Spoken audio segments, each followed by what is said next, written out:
10 का atmosphere chapter से हम लोग प्लैनेटरी विंड या सीजनल विंड या सामयिक वायु पवन के बारे में आज डिस्कस करेंगे। तो मेरा और एक वीडियो में मैं विंड के बारे में बताया था, एयर, विंड, स्टॉर्म, और विंड का जो जितने प्रकार का विंड है उसके बारे में बताया था। आज और एक बार तुम लोग जान लो कि विंड 3 प्रकार का होता है। एक होता है प्राइमरी विंड, दूसरा सेकेंडरी विंड और टर्शियरी विंड। प्राइमरी विंड क्या है? स्थायी हवाएं जो पृथ्वी के ऊपर विभिन्न वायु दबाव अंचल या पेटियां है, उसमें जो स्थायी वायु हर साल भर बहते हैं एक ही डायरेक्शन में, उस वायु को कहते हैं प्लैनेटरी विंड्स। प्लैनेटरी विंड्स 3 प्रकार का होता है। एक होता है पूर्वी या व्यापारिक हवाएं, दूसरा पछुआ हवाएं, तीसरा ध्रुवीय हवाएं। इसके बारे में मेरा और एक वीडियो बना है, तुम लोग देख लोगे। नेक्स्ट टर्शियरी विंड, ये क्या है? लोकल विंड्स, मतलब स्थानीय हवाएं। किसी किसी अंचल में जो गर्म या ठंडा हवा बहते हैं, इसका अलग अलग देशों में अलग अलग नाम दिया गया है। इसके बारे में भी मेरा और एक वीडियो है, वो देख लोगे तुम लोग।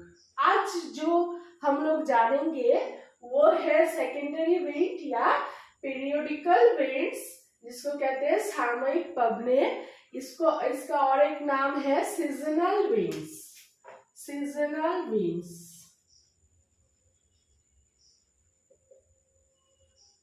अच्छा, ये क्या है? इसके बारे में जान लेते हैं। ये क्या है?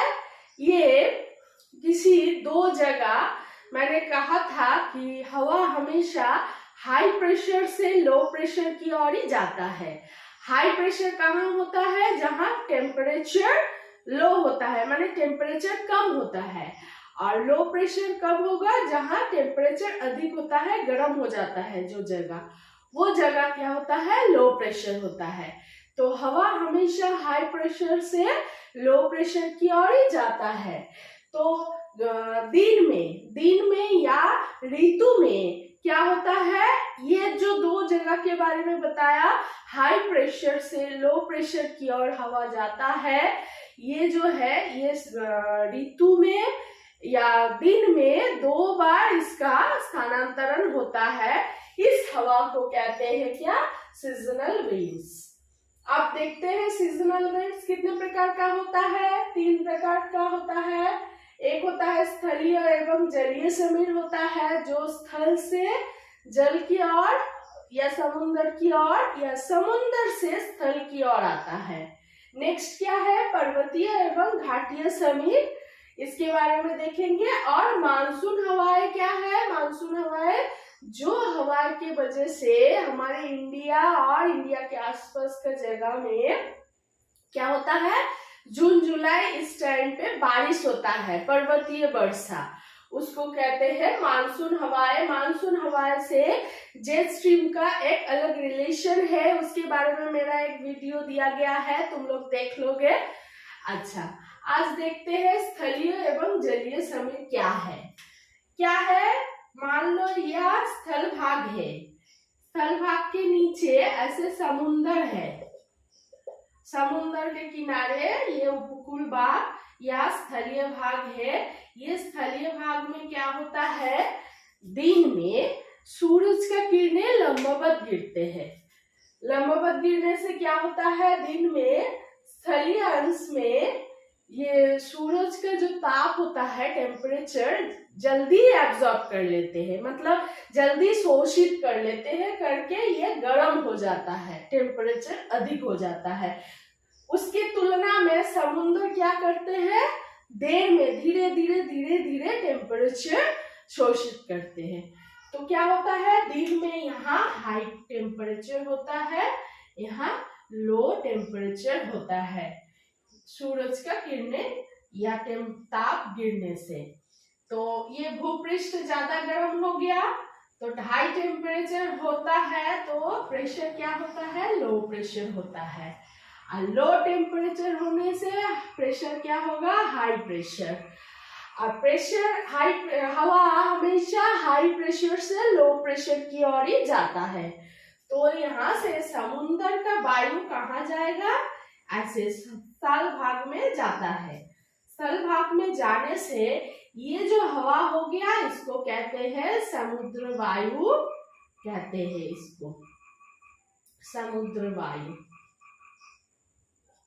ठीक है, समुद्र वायु कहते हैं। जहां से हवा जाता है उसी के हिसाब से ये नाम दिया गया है। फिर रात में क्या होता है, रात में भी ये स्थल भाग या भूपृष्ठ जल्दी ताप छोड़ देते हैं। ताप छोड़ने से ये क्या होता है, जल्दी ठंडा हो जाता है और समुद्र तब गर्म होता है, क्योंकि वो धीरे धीरे ताप शोषित करते करते रात में समुद्र गर्म होता है। समुद्र के पानी इसके तुलना में, स्थलीय अंश के तुलना में। तो क्या होता है, रात में उल्टा कंडीशन होता है। यहाँ क्या होता है, टेम्परेचर लो होता है, यहाँ टेम्परेचर हाई होता है। तो प्रेशर क्या होगा, लो प्रेशर होगा, यहाँ प्रेशर हाई प्रेशर। तो हवा इस जगह से इस जगह में जाता है। तो ये हवा को कहते हैं स्थलीय समीर, स्थलीय समीर।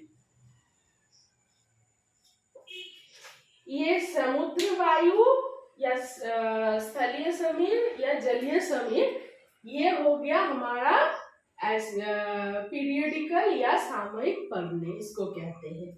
और एक टाइप का है पर्वतीय एवं घाटीय समीर। ये क्या होता है, पर्वत होता है, पर्वत के नीचे ये क्या है, घाटी है, घाटी अंचल। यहाँ क्या होता है, पर्वत के ऊपर विभिन्न चट्टानों द्वारा बना हुआ है। यहाँ सूरज से क्या होता है, पर्वत का दूरी कम होता है, घाटी का दूरी ज्यादा होता है। इसीलिए सूरज का जो टेम्परेचर होता है वो यहाँ गिरने से क्या होता है, यहाँ जल्दी गर्म हो जाता है, क्योंकि यहाँ विभिन्न तरह का चट्टान होता है जो जल्दी सूरज का ताप शोषित कर लेते हैं। तो ये जल्दी गर्म होता है, ये अंश क्या होता है, ठंडा होता है इसकी तुलना में। तब क्या होता है, यहाँ हाई टेम्परेचर होगा और यहाँ लो टेम्परेचर होगा। तो प्रेशर क्या होगा, यहाँ लो प्रेशर होगा, यहाँ हाई प्रेशर होगा। तो हवा क्या होता है, यहाँ से ऊपर की ओर, मतलब हाई प्रेशर से लो प्रेशर की ओर हवा चलते हैं। ये होने से क्या होता है, ये जो हवा होता है इसको घाटीय हवा या घाटीय वायु कहते हैं। और एक इसका नाम है, वो है एनाबेटिक विंड, एनाबेटिक या घाटीय हवाएं। और रात में क्या होता है, रात में ये जल्दी ताप छोड़ने के कारण ये क्या होता है, लो टेम्परेचर एवं हाई प्रेशर होता है। रात में लो टेम्परेचर या हाई प्रेशर, और उल्टा कंडीशन इधर होगा, लो प्रेशर हो जाएगा, हाई टेम्परेचर होगा। तो हवा इस दिशा में जाता है, मतलब पर्वत से घाटी की तरफ जाता है।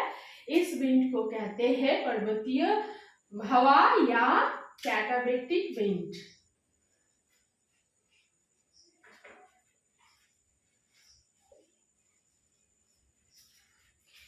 ये दो प्रकार का हवा के बारे में बताया, जो है सामयिक पवने। थर्ड 3 नंबर क्या है, मानसून हवाएं, जो वेरी इम्पोर्टेंट है। इसके कारण ही वर्षा होता है। ये क्या होता है, मेरा और एक वीडियो में देख लोगे, जेट स्ट्रीम से मानसून हवा का एक रिलेशन होता है। वो क्या है, जेट स्ट्रीम विभिन्न प्रकार का होता है। इसमें एक जेट स्ट्रीम होता है जो उष्ण कटिबंधीय पूर्वीय जेट धराएं होता है। उष्ण कटिबंधीय पूर्वीय जेट धराएं पूरब से पश्चिम की ओर जाता है। बाकी सब जेट धराएं क्या होता है, पश्चिम से पूरब की ओर जाता है। तो यहाँ विभिन्न पेटियां होता है पृथ्वी के ऊपर, विभिन्न उच्च वायुदाब निम्न वायुदाब अंचल होता है। और भूमध्य रेखीय जो अंचल होता है पृथ्वी में, यहाँ बीचों बीच ITCZ अवस्थान करते हैं। ITCZ ये अंचल क्या होता है, 21 जून को 21 जून को सूरज का क्या होता है, उत्तरायण होता है। मतलब सब पेटिया शिफ्ट हो जाता है उत्तर की ओर, उत्तर गोलार्ध में। तो ITCZ तब इस जगह में अवस्थान करते हैं, यहाँ से यहाँ चला जाता है, इस जगह में अवस्थान करते हैं। इस जगह में अवस्थान करने के कारण क्या होता है, यहाँ तिब्बत का पठार होता है। तिब्बत के पठार क्या होता है, तब बहुत गर्म हो जाता है। गर्म होने के कारण ये ऊपर का जो जेट स्ट्रीम था वो भी थोड़ा शिफ्ट हो जाता है, क्योंकि सब कुछ उत्तर में शिफ्ट होता है, इसीलिए जेट स्ट्रीम भी थोड़ा उत्तर में जाता है। उसकी जगह उष्णकटिबंधीय जो जेट स्ट्रीम है वो यहाँ पर चला आता है, इंडिया के अंदर जाता है ये जेट स्ट्रीम, उष्णकटिबंधीय जेट स्ट्रीम। और ये जगह क्या होता है, अत्यधिक गर्म होता है, क्योंकि ITCZ में सूरज लंबवत किरणें देता है। सूरज लंबवत किरणें देने से ये अंचल अधिक गर्म हो जाता है, मतलब हाई टेम्परेचर होता है और लो प्रेशर होता है। और तब इसके अपोजिट दिशा, मतलब ये जलीय भाग में क्या होता है, लो टेम्परेचर होता है और हाई प्रेशर होता है। तो हवा क्या होता है, हाई प्रेशर से लो प्रेशर की ओर जाता है, और ये पानी से जाता है, इसीलिए इसमें जलीय वाष्प बहुत अधिक होता है, जिसको कहते हैं दक्षिण पश्चिम मानसूनी हवाएं, जिसके ऊपर जो जलीय वाष्प लेकर जाता है इंडिया में। और इंडिया में जितना पर्वत है वहां धक्का लग के संघनन प्रक्रिया में तब बारिश होता है। ये कंडीशन यहाँ पे जितना इस जगह में गर्म होगा उतना ज्यादा बारिश होता है। ठीक है, ये 21 जून के बाद होता है। 21 जून में जब शिफ्ट हो जाता है ITCZ और दूसरा जो पेटिया है उत्तर गोलार्ध में, ये कंडीशन होता है। और 22 दिसंबर क्या होता है, 22 दिसंबर तब दक्षिणायन होता है। दक्षिणायन होने से सब दक्षिण में शिफ्ट होता है, नीचे नीचे चला जाता है सब पेटिया। तब उल्टा कंडीशन होता है, क्या होता है, इस जगह में ऊपर का जगह में तब क्या होता है, टेम्परेचर लो होता है तो प्रेशर हाई होगा, और नीचे तब प्रेशर क्या होता है, लो प्रेशर, टेम्परेचर हाई होता है। तो हवा क्या यहाँ से इस तरफ आता है, ऊपर से नीचे की ओर आता है। मतलब मानसूनी जो हवा है वो उत्तर पूर्वी दिशा से आता है। वो क्या होता है, आने से मानसूनी हवा वापस चला जाता है। जो लैंड के ऊपर से जो वायु जाता है उसमें जलीय वाष्प नहीं होता है, इसीलिए हमारे यहाँ शीतकाल में शुष्क होता है। लेकिन वायु जब जल के ऊपर, समुद्र के ऊपर से जाता है तब थोड़ा सा जलीय वाष्प लेके जाता है। इसीलिए इंडिया में एक ही जगह शीतकाल में बारिश होता है, वो होता है तमिलनाडु पे। एक ही जगह साल में 2 बार बारिश होता है। ये मानसूनी हवा जब पानी से गुजरते हैं वहां जलीय वाष्प धारण कर लेते हैं, तब वहां धक्का लग के बारिश होता है संघनन प्रक्रिया में। इसी तरह मानसूनी हवा वापस चला जाता है। ये पूरा मानसूनी हवा के बारे में डिस्कस किया गया है। और मानसूनी जो हवा है ये क्या है, बोलते हैं इसको स्थलीय एवं जलीय समीर का क्षुद्र संस्करण कहते हैं, क्योंकि ये स्थल भाग और जल भाग से जाते हैं, स्थानांतरण होता है। ठीक है, आज हम लोग पीरियडिकल या सामयिक पवने के बारे में डिटेल्स में डिस्कस किया। नेक्स्ट क्लास में दूसरा टॉपिक हम लोग देख लेंगे। ओके।